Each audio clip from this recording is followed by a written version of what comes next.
Hello friends, स्वागत है आपका हमारे यूट्यूब चैनल पे। दोस्तों, आशा करता हूँ आप सभी अच्छे होंगे, स्वस्थ होंगे। फ्रेंड्स, इस वीडियो में हमने 30 प्रश्नों को कवर किया है, जिनका मेन टॉपिक विटामिन्स है।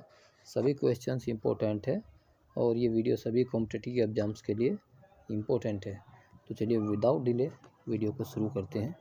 पहला क्वेश्चन है, कौन सा आहार मानव शरीर में नए ऊतकों की वृद्धि के लिए पोषक तत्व प्रदान करता है? इसका आंसर होगा option C, paneer. Next question है, न्यूट्रास्यूटिकल्स उत्पाद हैं जिनमें होते हैं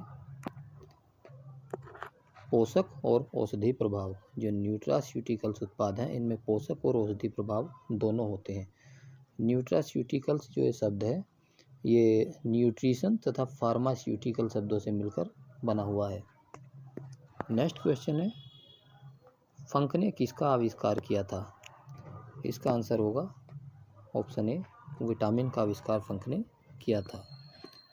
नेक्स्ट क्वेश्चन है, विटामिन क्या होते हैं? इसका उत्तर होगा ऑप्शन ए, कार्बनिक यौगिक। जो विटामिन है ये कार्बनिक यौगिक होते हैं जो कि शरीर में उपापचयी अभिक्रियाओं में उत्प्रेरकों की क्रियाओं का नियंत्रण करते हैं।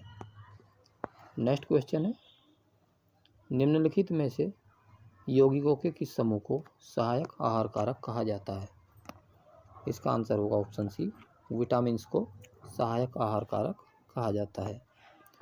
अगला प्रश्न है, भोजन के वर्ग में प्रति यूनिट कैलोरी की मात्रा सर्वाधिक किसमें होती है? तो सर्वाधिक जो कैलोरीज प्राप्त होती है वो वसा से प्राप्त होती है। अगला प्रश्न है, सेब का हृदय रोगियों के लिए विशेष महत्व है क्योंकि यह बड़े स्रोत हैं। जो सेब है इसमें पोटेशियम प्रचुर मात्रा में पाया जाता है। सेब का हृदय रोगियों के लिए महत्व इसलिए है क्योंकि जो सेब है इसके सेवन से जो है जो कुल कोलेस्ट्रॉल है वो घट जाता है, कम हो जाता है। अगला प्रश्न है, मानव आहार में पॉलिश किए हुए चावल के उपयोग से निम्नांकित रोग हो जाता है। पॉलिश किए हुए चावल के प्रयोग से बेरी रोग हो जाता है क्योंकि सफ़ेद अनाज जैसे चावल और गेहूं का आटा आदि इनसे विटामिन बी की कमी हो जाती है शरीर में, जिसकी वजह से बेरी रोग हो जाता है। अगला प्रश्न है, निम्नलिखित में से सबसे अधिक विटामिन सी किसमें पाया जाता है? तो सबसे अधिक जो विटामिन सी पाया जाता है मिर्च में। जो ऑप्शन 4 दिए गए हैं इनमें मिर्च में सबसे अधिक विटामिन सी पाया जाता है और आमतौर पर जो पाया जाता है वो आंवले में पाया जाता है सबसे अधिक। नेक्स्ट क्वेश्चन है, विटामिन जो खट्टे फलों में पाया जाता है तथा चर्म को स्वस्थ रखने में जरूरी होता है। खट्टे फलों में विटामिन सी पाया जाता है। नेक्स्ट क्वेश्चन है, विटामिन सी का मुख्य स्रोत क्या है? विटामिन सी का जो मुख्य स्रोत है कच्चे एवं ताजे फल। ऑप्शन ए सही होगा। नेक्स्ट क्वेश्चन है, घाव भरने के लिए कौन सा विटामिन सहायक होता है? घाव भरने में विटामिन सी सहायक होता है।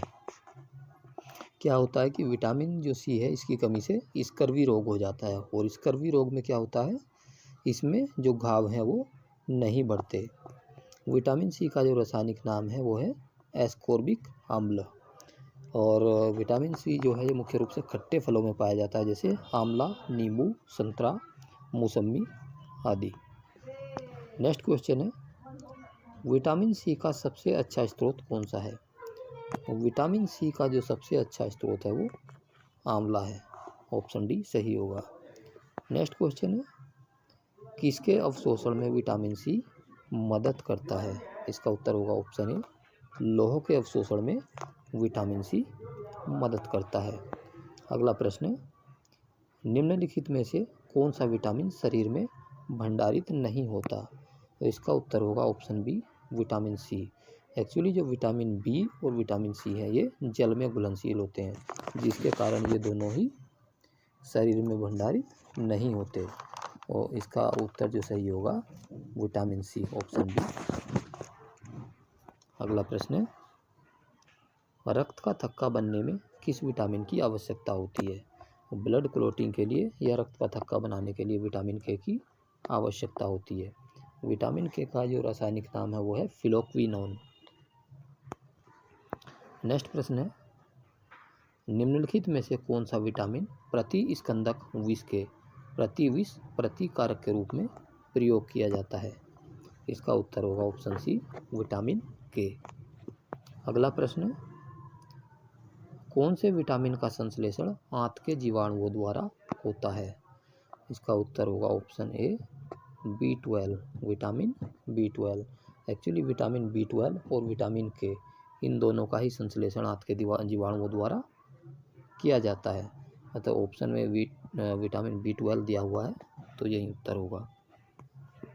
अगला प्रश्न है, विटामिन B12 यकृत में कितने वर्षों तक संचित रहता है? तो ये रहता है 3 से 5 वर्षों तक संचित। नेक्स्ट क्वेश्चन है, सूर्य की किरणों से कौन सा विटामिन प्राप्त होता है? इसका उत्तर होगा ऑप्शन डी, विटामिन डी सूर्य की किरणों से प्राप्त होता है। अगला प्रश्न है, विटामिन डी की कमी से कौन सा रोग हो जाता है? इसका आंसर होगा ऑप्शन ए, विटामिन डी की कमी से रिकेटस रोग हो जाता है बच्चों में। और वयस्कों की बात करें तो वयस्कों में विटामिन डी की कमी से ओस्टियोपोरोसिस बीमारी हो जाती है। नेक्स्ट क्वेश्चन है, कौन सा विटामिन सूर्य के प्रकाश की उपस्थिति में त्वचा में बनता है? तो सूर्य के प्रकाश की उपस्थिति में त्वचा में विटामिन डी बनता है।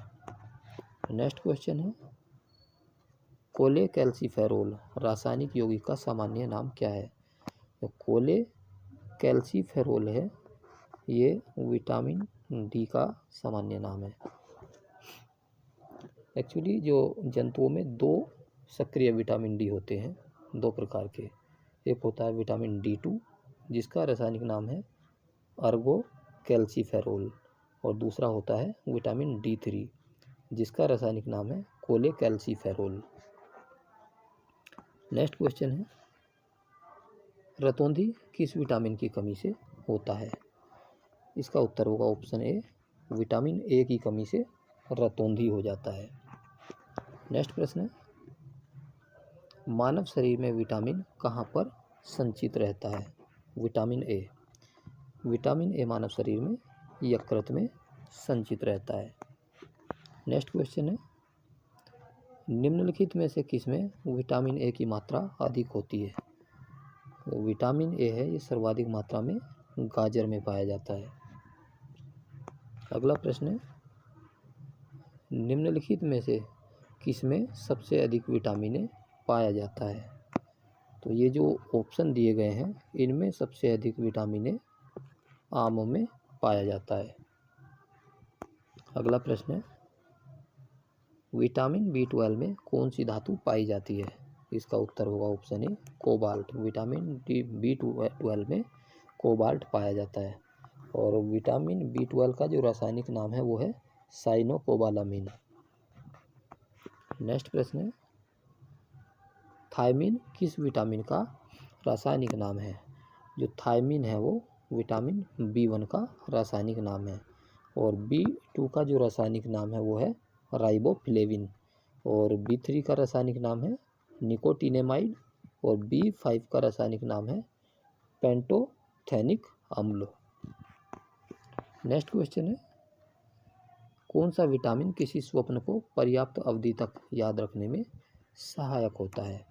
तो किसी स्वप्न को याद रखने में विटामिन B6 मदद करता है। विटामिन B6 स्मृति से रिलेटेड है। और विटामिन B6 का रासायनिक नाम है पायरिडॉक्सिन। विटामिन ए का रासायनिक नाम है रेटिनॉल। और विटामिन B11 का रासायनिक नाम है फोलिक अम्ल। और विटामिन B7 का रासायनिक नाम है बायोटीन। फ्रेंड्स, इसी के साथ यह वीडियो समाप्त होता है। यदि आपको यह वीडियो पसंद आया हो तो लाइक करिए, चैनल को सब्सक्राइब करिए। किसी क्वेश्चन के रिगार्डिंग कोई क्वेरी हो तो कमेंट करके ज़रूर बताइए। तो चलिए फिर मिलेंगे एक नए वीडियो के साथ, तब तक के लिए धन्यवाद।